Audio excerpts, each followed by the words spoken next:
ठीक है। अब हम आते हैं सेकंड पे, आपकी मैच्योर स्टेज। इस स्टेज की जो विशेषता है, इसमें अभी तक क्या हो रहा था, जो आपकी सरफेस थी उसका कटाव जो था वो कैसा था,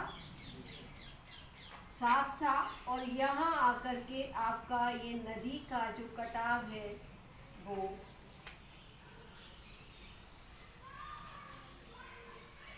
इस तरीके से हो जाता है। ठीक है, ये आपका सरफेस है। और सरफेस में यहाँ क्या होता है कि अभी तक नदी आपकी जो वी शेप्ड वैली का निर्माण कर रही थी, जिसमें सबसे ज़्यादा क्या था, उसका पार्श्विक कटाव सबसे ज़्यादा था, नॉट पार्श्विक, तलस्थ कटाव। तलस्थ कटाव किसे कहते हैं, वो अपनी घाटी को, तली को कंटिन्यू काटती चली जा रही है, जिसके कारण तली उसकी गहरी होती चली जा रही थी। लेकिन यहाँ पर जो आपका बी शेप्ड था, वो बी शेप्ड आपका निरंतर बढ़ता चला जा रहा है। क्यों बढ़ता चला जा रहा है कि नदी ने अपर्दन के माध्यम से तलीय कटाव करके काफ़ी मात्रा में डिपॉजिट इकट्ठा कर लिया। नदी के पास वो कैपेसिटी नहीं है कि वो लगातार अपनी तली को अब कंटिन्यू काटती चली जाए। तो ऐसी स्थिति में नदी क्या करती है कि तली को तो काटती है, तलस्थ कटाव तो करती है, लेकिन तलस्थ कटाव की तुलना में उसका पार्श्विक कटाव भी होने लगता है।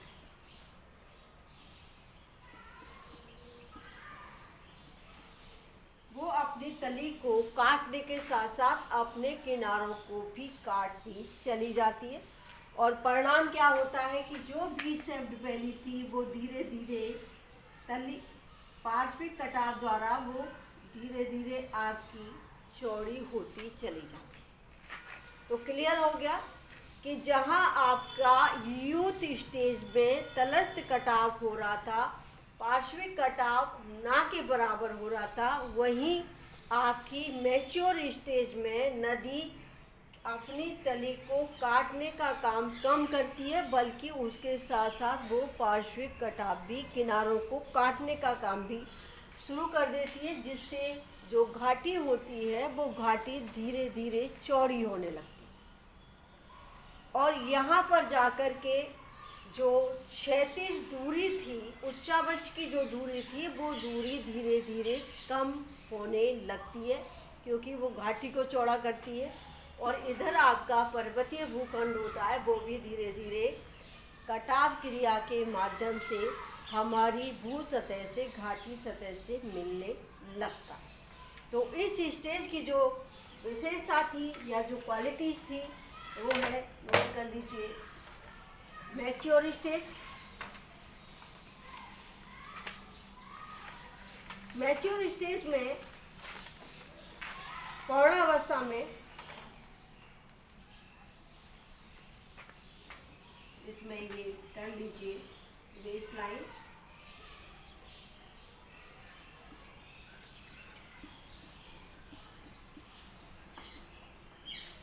और यहाँ पे थोड़ा सा ऐसा कर दीजिए इसको,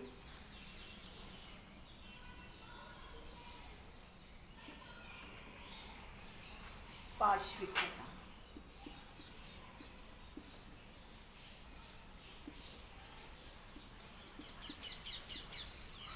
यहाँ पर किनारों का ढाल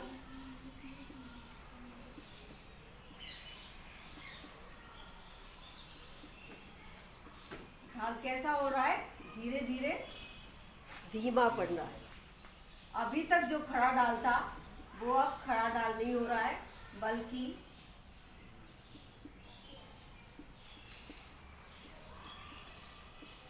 उच्चावच की ऊंचाई घटने लगती है।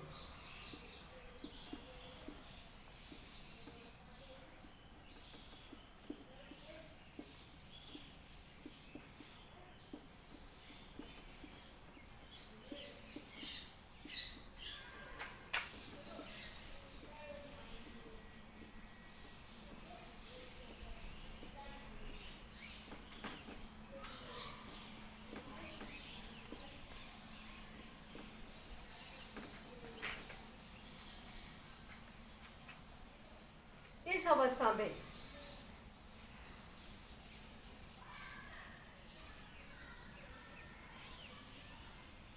अपर्दन की सक्रियता में तेजी से परिवर्तन होने लगता है और नदी जहां अपनी घाटी की तली को काट करके या अपर्दित करके उसे गहरा करने का कार्य कर रही थी,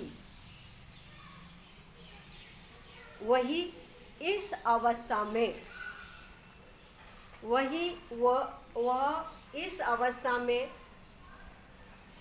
तलस्थ कटाव के साथ साथ अपने किनारों को काटकर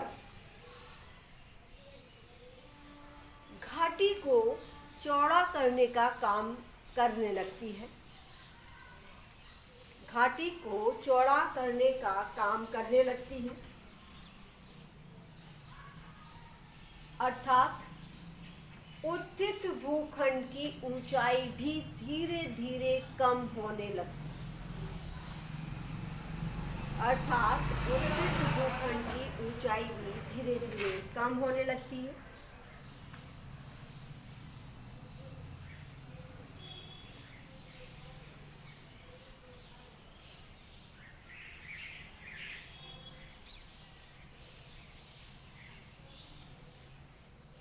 लेकिन दोआब भूमि के कटाव और घाटियों में दोआब भूमि के कटाव तथा घाटियों में जमाव के कारण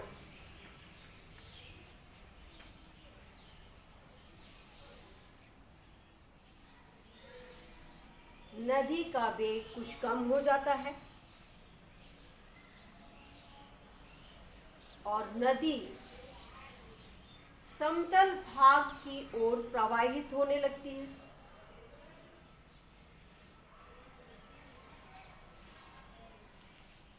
जिसके कारण उसमें बड़े बड़े विसर्पों का निर्माण होने लगता है। देखिए, अभी तक जो नदी थी वो आपकी इस तरीके से सीधी प्रवाहित हो रही थी, क्योंकि उसमें पानी का वेग ज़्यादा था और वो उसमें भार की मात्रा कम थी। लेकिन जब उसने किनारों को काटा तो यहाँ पर उसने अवसाद को भी जमा कर दिया। जब काटेगी तो लोड उसमें बढ़ेगा और लोड बढ़ेगा तो उसमें वेग की जो कैपेसिटी है वो कम हो जाएगी। दूसरी बात, उच्चावच धीरे धीरे घट रहा है, समतल होने की क्रिया चालू हो जाती है, तो नदी क्या करती है कि मैदानों में प्रवेश करने लगती है। और जब नदी मैदानों में प्रवेश करती है तो उसकी जो आकृति होती है, जो सीधी प्रवाहित हो रही थी, वो इस तरीके से विसर्पों के रूप में नदी प्रवाहित होने, क्योंकि जहाँ उसको ढाल मिलता है उसी ओर प्रवाहित हो जाती है। तो इस स्टेज की जो विशेषता है वो ये है कि इसमें घाटी चौड़े होने लगती है, नदी विसर्पों का निर्माण करने लगती है, क्योंकि वो मैदानों में प्रवेश कर जाती है। क्लियर? नेक्स्ट आती है आपकी ओल्ड स्टेज। यस, नेक्स्ट आती है आपकी ओल्ड स्टेज। ओल्ड स्टेज में क्या होता है? अगर हम ओल्ड स्टेज की मानव जीवन से कल्पना करें तो ओल्ड स्टेज में व्यक्ति कोई काम नहीं करता, बैठा रहता है, बल्कि उसका सेवा करने के लिए उसको और एक दो नौकर चाकर चाहिए। ठीक है ना? क्योंकि उसके अंदर इतनी कैपेसिटी नहीं है कि वो कोई काम कर सके। ठीक यही स्थिति नदी के भी अंदर होती है। नदी में निरंतर कटाव के कारण उसमें लोड की मात्रा बढ़ती चली जाती है। नदी की कटाव क्रिया बिल्कुल ख़त्म हो जाती है और इस स्थिति में पहुंचकर युवावस्था में उसका तलीय कटाव एकदम ख़त्म हो जाता है। तली को काटने का काम वो बंद कर देती है। जो कटाव करती है वो थोड़ा बहुत अपनी किनारों को काटती है, लेकिन इसके साथ साथ वो अपने साथ जो मलबा ला रही है कटाव क्रिया के परिणाम स्वरूप उस मलबे को लगातार निक्षेपित करती हुई चली जाती है। और जब निक्षेप आप आसपास जमा कर देती है तो उसका जो विसर्प मैच्योर स्टेज में जो बड़ा हो रहा था वो आपकी नेक्स्ट स्टेज में इस तरीके का हो जाता है।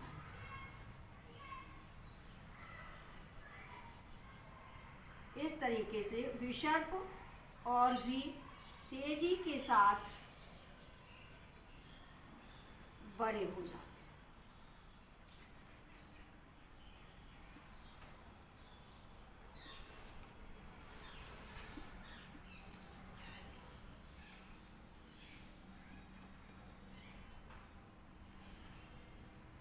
और एक स्थिति ऐसी आती है कि जब वो वापस अपनी यूथ स्टेज में आती है तो ये जो विसर्प होते हैं, ये जो विसर्प छूट जाते हैं और नदी पुनः सीधी प्रवाहित होने लगती है। और ये विसर्प बाद में जब बारिश होती है तो उसका जल इसमें भर जाता है और एक झील का निर्माण कर देते हैं जिसको हम गोकुल झील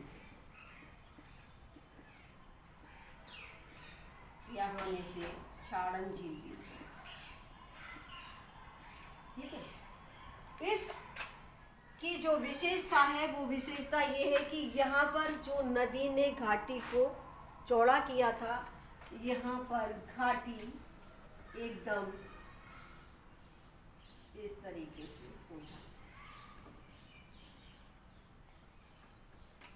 है। यहाँ पर वो एकदम अपनी घाटी को भर देती है, तली कटाव एकदम ख़त्म हो जाता है और ये जो उच्चा बच्च है वो बहुत ज़्यादा कम हो जाता है और हमारा जो क्षेत्र होता है घाटी का वो धीरे धीरे समतल होने लगता है।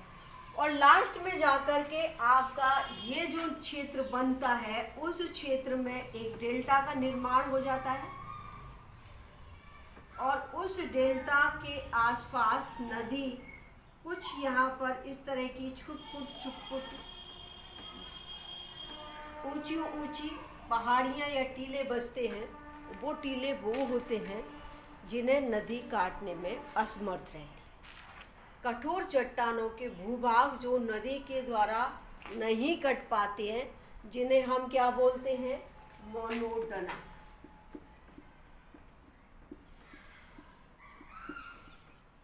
ये जो मोनोडनाक है वो अपलेशियन में एक पहाड़ी थी, उस पहाड़ी के नाम से इसको मोनोडनाक कहते हैं।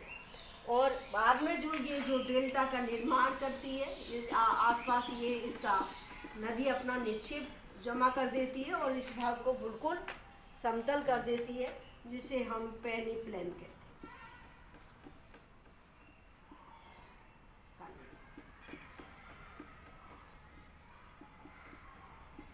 ठीक है, तो क्लियर हो गया। पहले नदी ने ये आकृति बनाई नंबर 1 पर, नंबर 2 पर ये आकृति बनाई और नंबर 3 पर उसने ये आकृति बनाई। और ये आकृति उसकी अवस्थाओं में परिवर्तन के कारण आ रहा है, क्योंकि पहले उसके अंदर जल की मात्रा ज़्यादा थी, वेग ज़्यादा था, वेग ज़्यादा होने के कारण उसकी कटाव क्रिया अधिक थी, इसलिए उसको घाटी को निरंतर गहरा करती चली जा रही थी।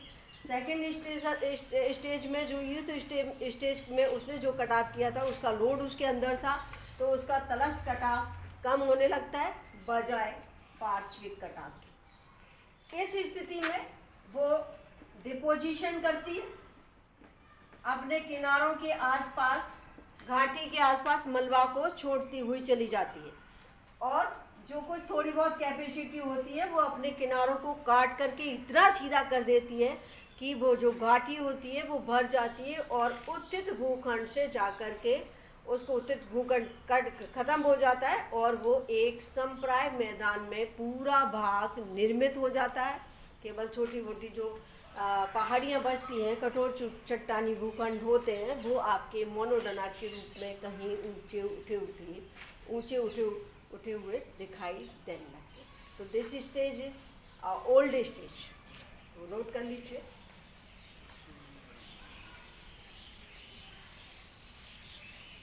इस अवस्था में उत्थित भूभाग कटकर समप्राय मैदान में बदल जाता है। इस अवस्था में उत्थित भूखंड कटकर समप्राय मैदान में बदल जाता है और नदी की कटाव क्रिया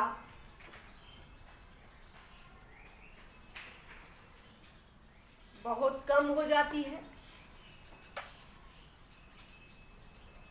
बल्कि वह निक्षेपण का कार्य शुरू कर देती। परिणाम स्वरूप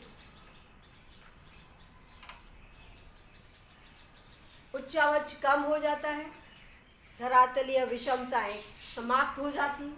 उच्चावच खत्म हो जाता है, धरातलीय विषमताएं समाप्त हो जाती है और वह अपने आसपास के क्षेत्र को एक मैदान में बदल देती है, जहां पर कुछ कठोर चट्टानी टीले बच जाते हैं, जिन्हें नदी काटने में असमर्थ रहती है और अपने आसपास के क्षेत्र को निक्षेप करके समतल कर देती है। कुछ कठोर चट्टानी टीले रह जाते हैं, जिसे नदी काटने में असमर्थ होती है। इन टीलों को मोनोडोना के नाम से जाना जाता है और इस अवस्था में निर्मित इस मैदान को पेनीप्लेन या समप्राय मैदान के रूप में जाना जाता है।